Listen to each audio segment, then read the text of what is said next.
Hello viewers, আসসালামু আলাইকুম। কেমন আছেন সবাই?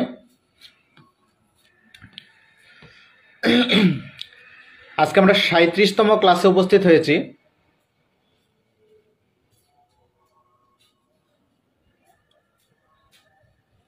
যারা আগের ক্লাসগুলো করতে পারেননি, আমাদের এই পেজের মধ্যে ক্লাসটি পেয়ে যাবেন, আপনারা দেখে নেবেন। আর যারা না পাবেন তারা আমাদের ইউটিউব চ্যানেল এইচকেবি লিগ্যাল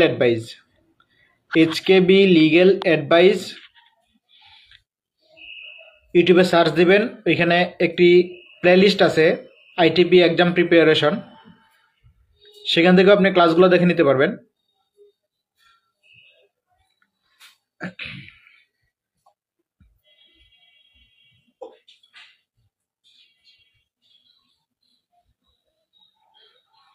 ওয়ালাইকুম আসসালাম। আলহামদুলিল্লাহ ভালো আছি।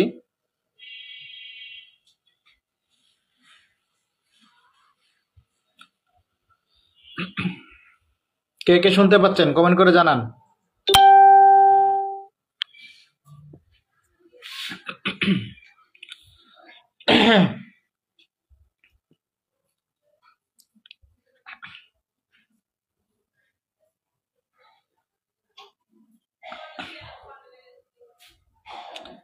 আমরা ইতিমধ্যে ৩৬টি ক্লাস শেষ করে ফেলেছি। আমরা ৩৭ নম্বর ক্লাসে আছি। আমরা হিসাব বিজ্ঞানের জাবেদা করেছি, রেওয়া মিল করেছি, আয়কর আইন ২০২৩ সম্পূর্ণটা পড়েছি, দান কর আইন পড়েছি, বাংলা পড়েছি, ইংরেজি পড়েছি।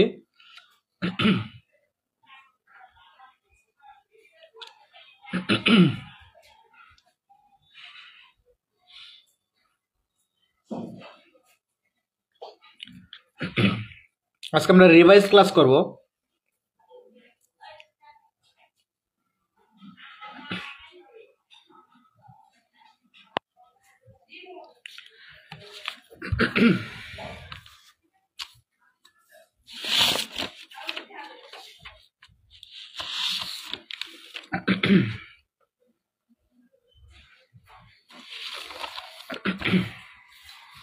আমরা হিসাব বিজ্ঞানের আজকে একটা রিভাইজ ক্লাস করব। আমরা জানি হিসাব ৫ প্রকার। ৫ প্রকার হিসাবের মধ্যে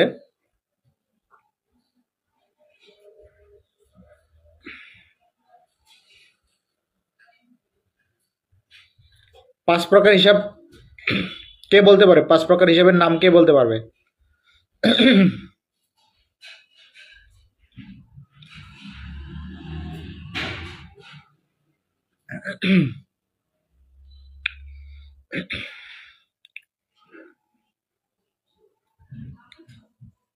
পাঁচ প্রকার হিসাব আছে, হিসাবের নামগুলো কে বলতে পারবে?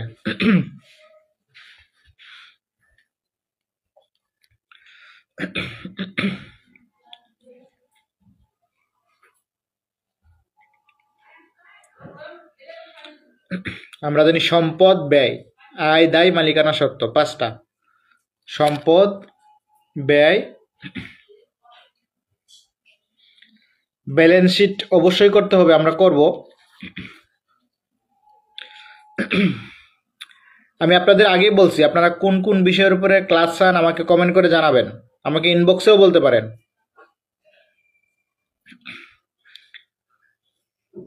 ব্যালেন্স শিট আমরা পড়ব। আমরা যে হিসাব বিজ্ঞান যে ক্লাসগুলো করছি সেগুলো একটু রিভাইজ দেব, কারণ আমাদের মনে থাকবে না। রিভাইজ দেওয়ার পরে আপনি ব্যালেন্স শিটের কথা বলছেন, আমরা ওইটাই নিয়ে বোঝান। আমরা জাবেদা একটা ক্লাস করছি, জাবেদা আরো ক্লাস করতে হবে বিস্তারিত। ওয়ালাইকুম আসসালাম আনিসুর রহমান ভাই। কোন কোন বিষয়ের উপরে ক্লাস চান কমেন্ট করে জানাই দিবেন, কোন কোন বিষয়ের উপরে ক্লাস চান আর কোন কোন বিষয়গুলো সমস্যা। কোন কোন বিষয়গুলো সমস্যা কমেন্ট করে জানাবেন, আমি সেই বিষয়ে ক্লাস নেব।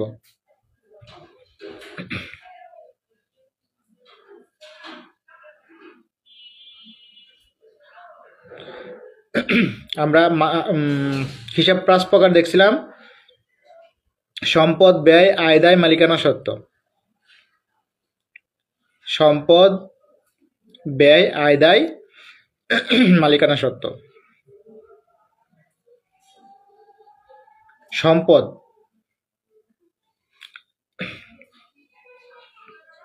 সম্পদ ব্যয়,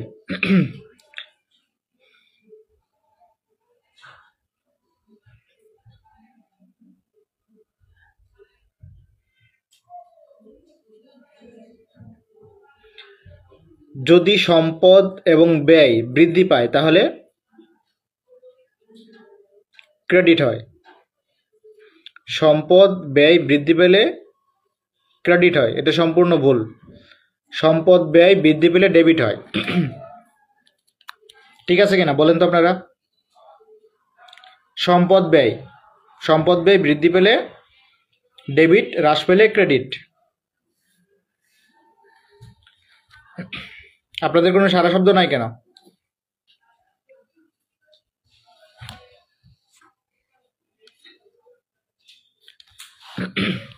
আয়, দায়, মালিকানা সত্ত্ব। আয়, দায়, মালিকানা সত্ত্ব যদি বৃদ্ধি পায় তাহলে ক্রেডিট, আর হ্রাস পেলে ডেবিট। প্রথম দুইটা পরের তিনটার সম্পূর্ণ উল্টো। প্রথম দুইটা পরের তিনটা সম্পূর্ণ উল্টো। ওয়ালাইকুম আসসালাম মেহেদি হাসান ভাই।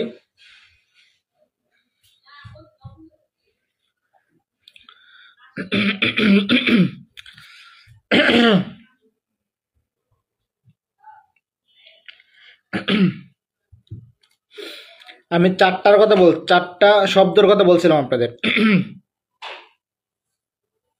আয়করের ম্যাথ ক্লাস অবশ্যই রিভিশন, আয়করের ম্যাথ আমরা আরো করব। আমরা আয়কর ম্যাথ সবগুলো শেষ করছি, কিন্তু আমরা অঙ্ক প্রতি বিষয় থেকে একটা কি দুইটা করছি। আয়কর থেকে আরো অঙ্ক করতে হবে, চিন্তার কোনো কারণ নাই। আয়কর থেকে আমরা আরো অঙ্কের ক্লাস নেব কয়েকটা।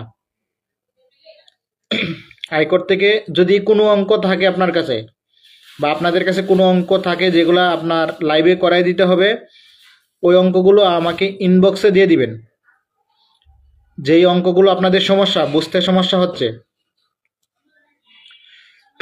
যেই অঙ্কগুলো আপনাদের সমস্যা, আয়কর আইনের যে অঙ্কগুলো আপনাদের সমস্যা, ওই অঙ্কগুলো ছবি তুলে অথবা লিখে আপনি আমার ইনবক্সে দিয়ে দিবেন। আমি আপনার এই অঙ্কের উপরে ক্লাস নেব। বুঝতে পারছেন? যাদের যে অঙ্কটা সমস্যা, ওই অঙ্কটা আপনি আমাকে ইনবক্সে দিয়ে দিবেন। আমি ওই অঙ্কের উপরেই ক্লাস নেব।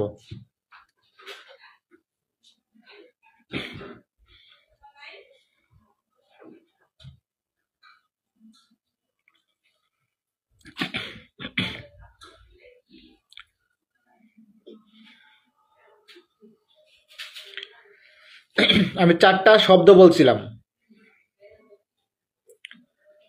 প্রাপ্য, প্রাপ্তি, প্রদত্ত, প্রদেয়। প্রাপ্য, প্রাপ্তি, প্রদত্ত, প্রদেয়। ওই চারটা শব্দ কিন্তু আমি বিশ্লেষণ করেছিলাম। অনেকেই হয়তো বা জানেন, অনেকেই জানেন না। যারা ক্লাস করছেন তারা জানেন। প্রাপ্য, প্রাপ্য মানে কি? প্রাপ্য মানে কেউ বলতে পারবেন প্রাপ্য মানে কি?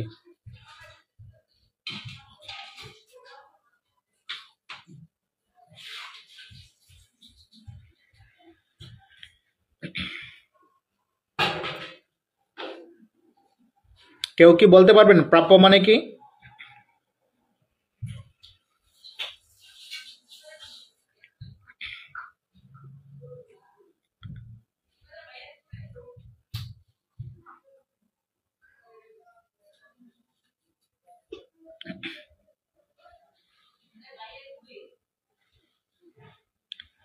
প্রাপ্য মানে কি কেউ বলতে পারেন? প্রাপ্য,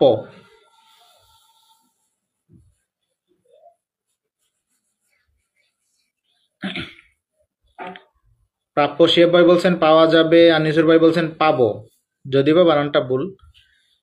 প্রাপ্য মানে পাবো। মেহেদি হাসান ভাই বলছেন যা পাওয়ার অধিকার আছে। নিতাইচন্দ্র হলদার বলছেন পাবো। প্রাপ্য মানে পাবো, আর আমি যেটা পাবো,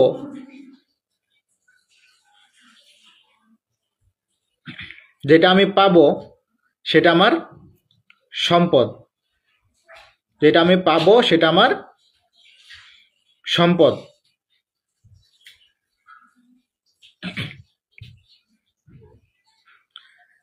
তার মানে প্রাপ্য কোনো কোনো বিবরণে বা কোনো হিসাবে হিসাবে প্রাপ্য প্রাপ্য শব্দটা থাকলে আমরা বুঝে নিব সেটা আমরা পাবো। তার মানে যেটা পাবো সেটা আমাদের সম্পদ, আর সম্পদ সবসময় ডেবিট হয়।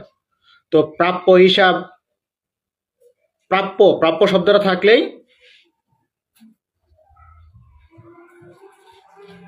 ওয়ালাইকুম সালাম হাফিজুর রহমান ভাই। পাবো পাবো মানে ভবিষ্যতেই পাবো। শিহাব ভাই ঠিক আছে, প্রাপ্য মানে ভবিষ্যতে পাবো।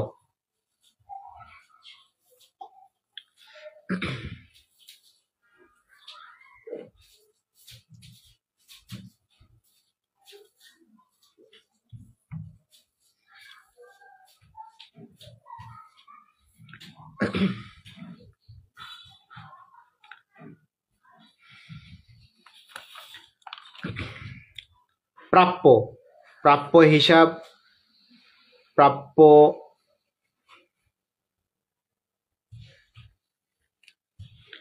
প্রাপ্য মানে যা ভবিষ্যতে পাওয়া যাবে। ঠিক আছে শিহাব ভাই, প্রাপ্য মানে যা ভবিষ্যতে পাওয়া যাবে।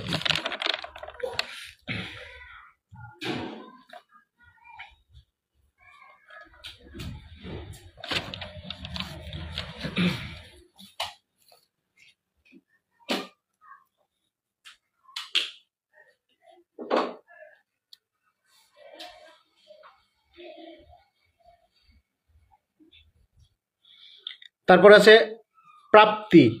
প্রাপ্তি মানে কি? প্রাপ্তি প্রাপ্য আমরা সবাই বুঝি, প্রাপ্য মানে পাবো, যেটা পাবো সেটা সম্পদ। আর প্রাপ্তি মানে কি? প্রাপ্তি, প্রাপ্য না, প্রাপ্তি।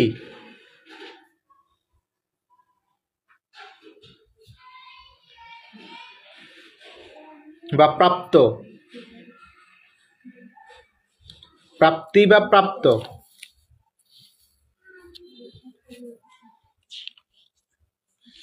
প্রাপ্তি বা প্রাপ্তি বা প্রাপ্ত।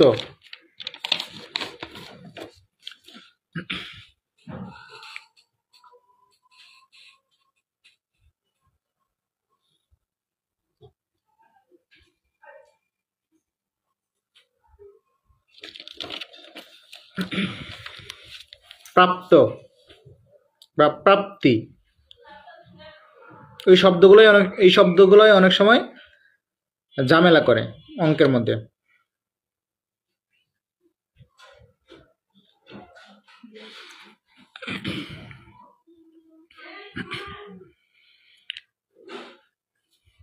আনিসুর ভাই লিখছেন পেয়েছি। প্রাপ্ত মানে প্রাপ্তি মানে পেয়েছি, যেটা পেয়েছি, যেটা পেয়েছি আমাদের হাতে চলে আসছে সেটা হচ্ছে আমাদের আয়। রেনবো ভাই ঠিক আছে, যেটা পেয়েছি সেটা হচ্ছে আমাদের আয়। তার মানে প্রাপ্ত আয়, প্রাপ্ত হিসাব, সেটা সবসময় কি আয় ধরতে হবে। আয় জানি সবসময় ক্রেডিট হয়। প্রাপ্তি মানে যেটা পাওয়া গেছে বা পাওয়া হয়ে গেছে বা গ্রহণ করা হয়েছে। ঠিক আছে শেফ ভাই, তার মানে সেটা কি? সেটা হচ্ছে আয়। সেটা হচ্ছে আয়। আমরা আয় জানি, আমরা জানি আয় সবসময় ক্রেডিট হয়। আয় কি হয়? সবসময় ক্রেডিট হয়।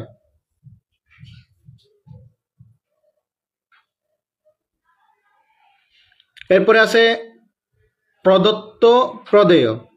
প্রদত্ত প্রদেয় দুইটা কিন্তু কাছাকাছি, কিন্তু দুইটা ভিন্ন শব্দ। একটা হচ্ছে প্রদত্ত আর একটা হচ্ছে প্রদেয়। প্রদত্ত প্রদেয়, প্রদত্ত এবং প্রদেয় মানে কি বুঝেন? প্রদত্ত এবং প্রদেয় মানে কি বোঝেন?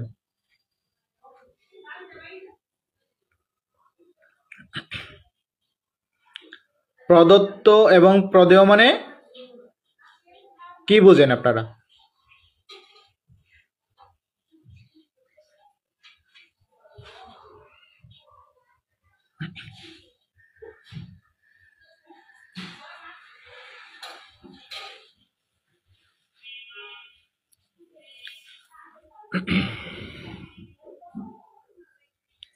আই ক্রেডিট, ঠিক আছে হাফিজুর রহমান ভাই। আয় মনে রাখবেন, আয় যদি বৃদ্ধি পায় তাহলে ক্রেডিট, কিন্তু আয় হ্রাস পেলে কিন্তু ডেবিট হয়। আয় যদি হ্রাস পায় তাহলে ডেবিট হয়, কিন্তু আয় বৃদ্ধি পেলে ক্রেডিট। আমি বলছি প্রদত্ত এবং প্রদেয়, এই দুইটা শব্দ সম্পর্কে বলেন। দুইটা শব্দ বলতে কি বোঝেন? প্রদত্ত, প্রদত্ত আর প্রদেয়।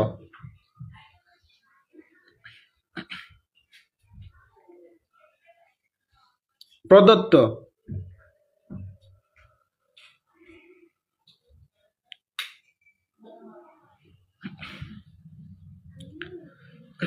প্রদত্ত মানে যেটা আপনাকে দেয়া হয়েছে।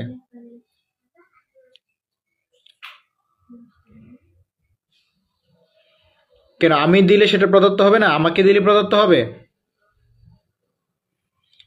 আমাকে দিলে তো সেটা প্রাপ্তি হয়। আমি যেটা পেয়েছি সেটা প্রাপ্তি। আমি যেটা পেয়েছি সেটা প্রাপ্তি। আমি যেটা দিছি, আমি যেটা দিয়েছি বা দিছি, আমার দ্বারা যেটা দেওয়া হয়েছে, আমাকে দিলে কিন্তু প্রাপ্তি। আমি যেটা দিয়েছি সেটা হচ্ছে আমার ব্যয়, সেটাই হচ্ছে প্রদত্ত।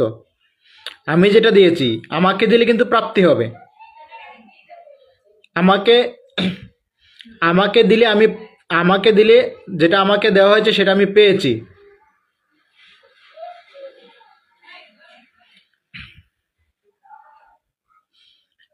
প্রদত্ত মানে দিছি বা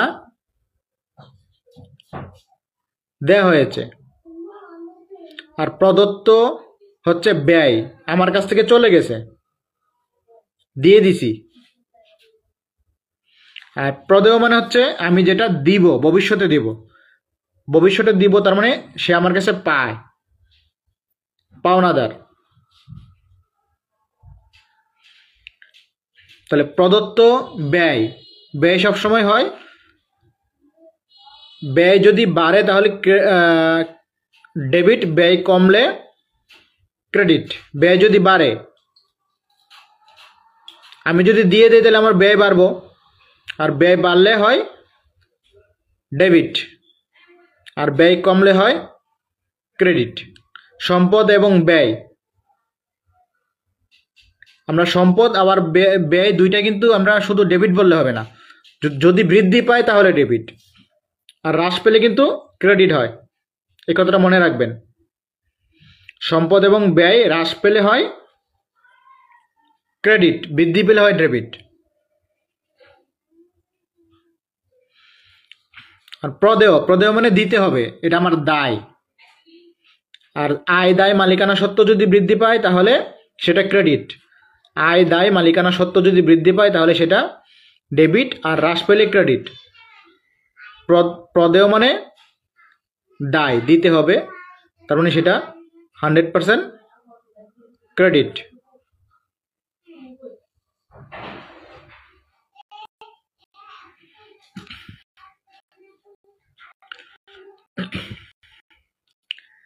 এরপর দেখেন,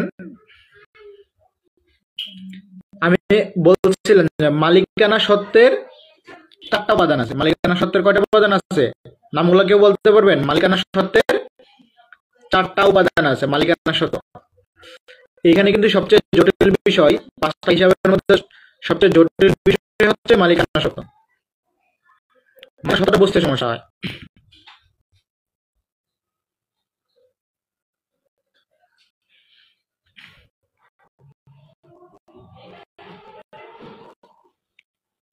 মালিকানা সত্ত্বের উপাদান চারটা কে বলতে পারবে? চারটি উপাদান কে বলতে পারবে? মালিকানা সত্ত্বের চারটি উপাদান।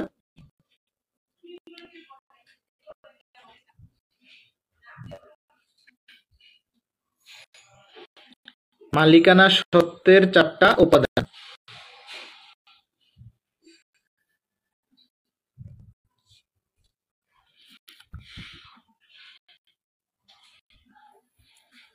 কেউ বলতে পারবে না?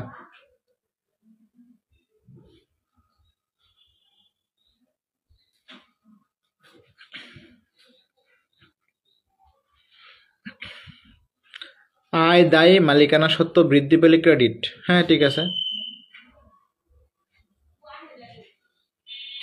আর হ্রাস পেলে ডেবিট।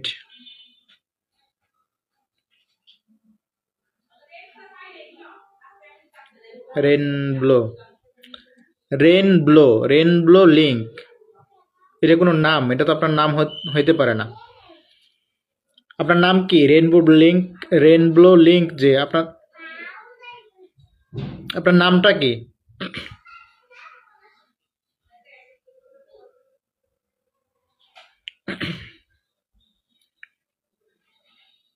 শিহাব সাহেব লিখেছেন ক্রয় বিক্রয় উত্তোলন মূলধন। ক্রয় বিক্রয় উত্তোলন মূলধন। ক্রয় করলে ব্যয় হয়। কিন্তু আমি যদি আর একটু সুন্দর করে বলি,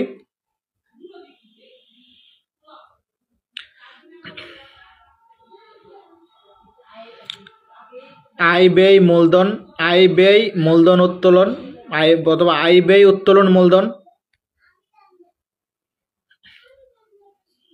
আমরা জানি ক্রয় করলে ব্যয় হয়, বিক্রয় করলে আয় হয়। ঠিক আছে।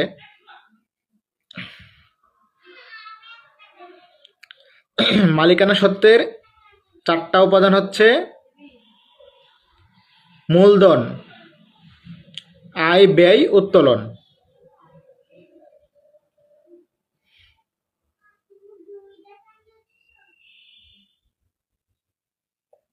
ঠিক আছে মাসুদ ভাই লিখেছেন মূলধন, আয় ব্যয় উত্তোলন।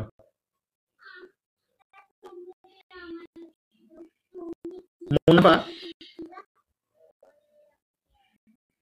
নিতাইচন্দ্র হলদার লিখেছেন মুনাফা।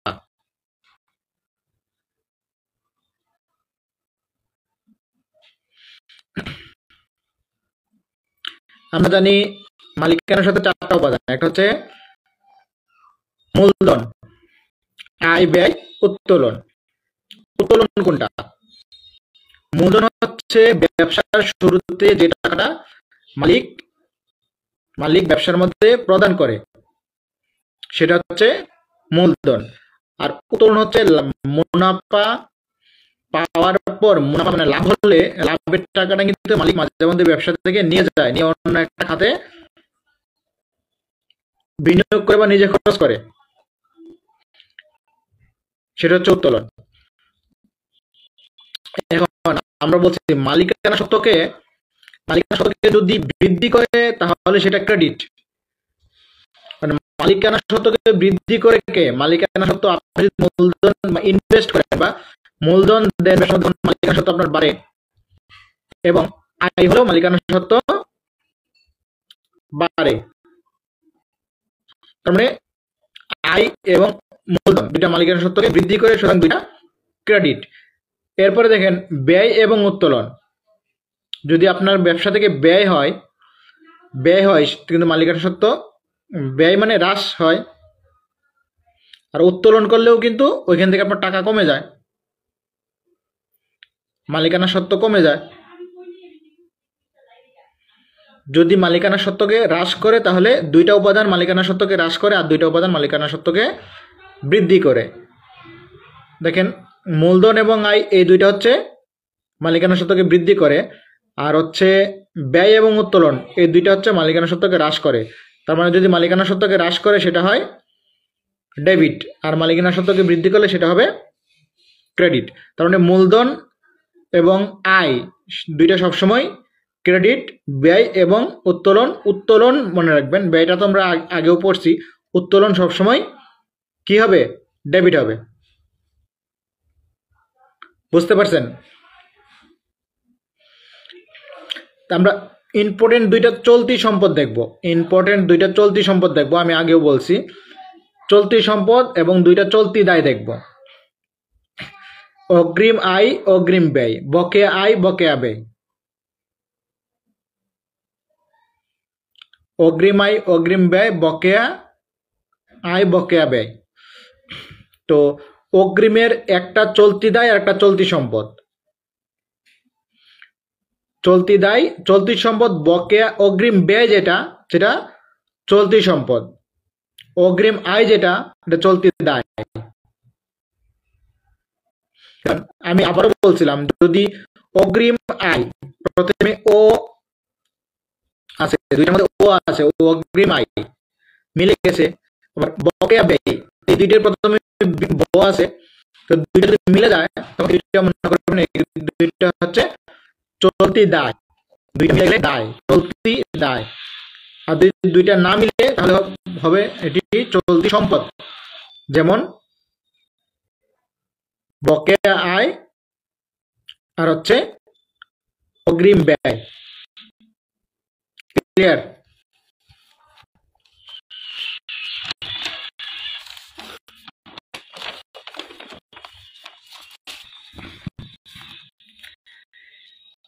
এরপর দেখেন, আমরা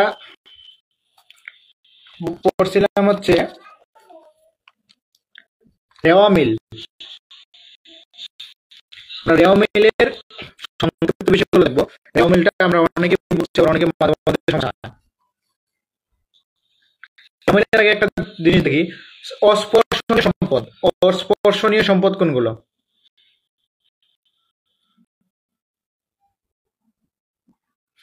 অস্পর্শনীয় সম্পদ যেগুলো স্পর্শ করা যায় না,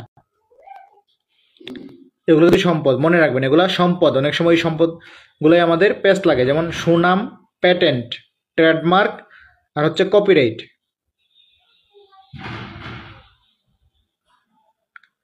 এখন ঠিক আছে?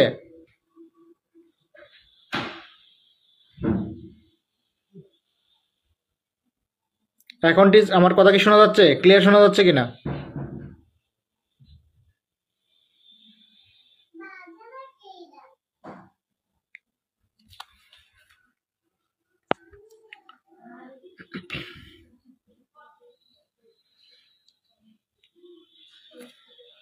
আমার কথা কি ক্লিয়ার শোনা যাচ্ছে এখন?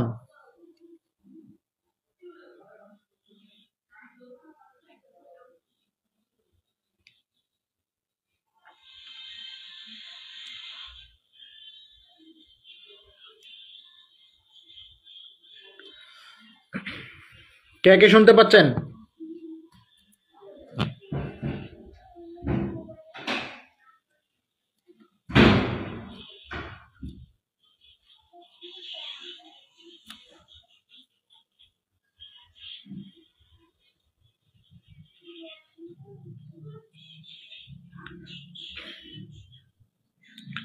আমার কথা কি শোনা যাচ্ছে?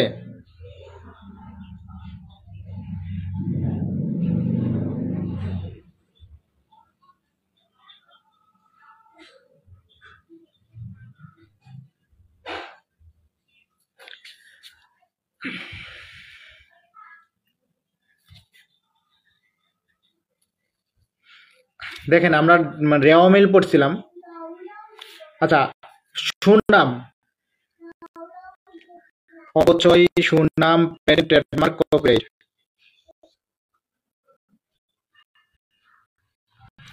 এগুলো তো আমরা বুঝেন না। প্যাটার্ন,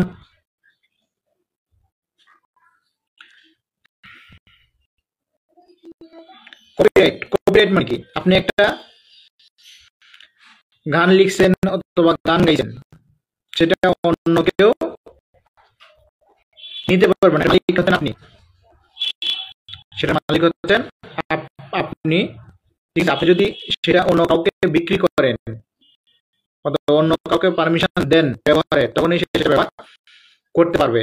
এটা কপি করার কারো রাইট নাই। কপি করার কারো রাইট নাই, সেটা হচ্ছে কপিরাইট।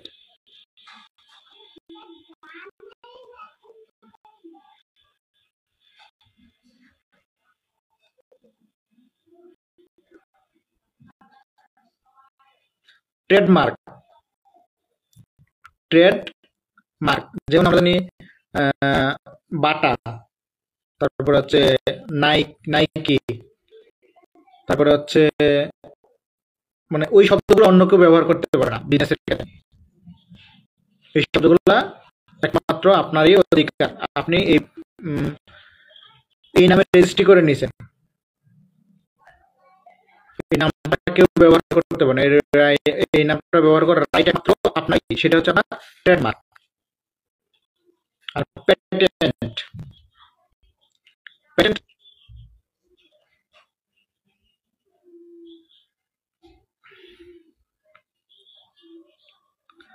ঠিক আছে, সাউন্ড যেহেতু প্রবলেম, ঠিক আছে, আপনারা যারা যারা লাইভটি দেখছেন, লাইভটি দয়া করে শেয়ার করে নেবেন। আমরা যদি রিভাইজ দিয়েছিলাম, আমরা এই পর্যন্ত ক্লাস সমাপ্ত করলাম। আগামী ক্লাসে আমরা নতুন একটা বিষয় পড়ব, যে কোনো একটা নতুন বিষয় পড়ব। সবাই এই পর্যন্ত ভালোই থাকবেন, লাইভটি শেয়ার করে নেবেন। আগামী কালকে উপস্থিত হব ঠিক 10:30টায়। সবাই ভালো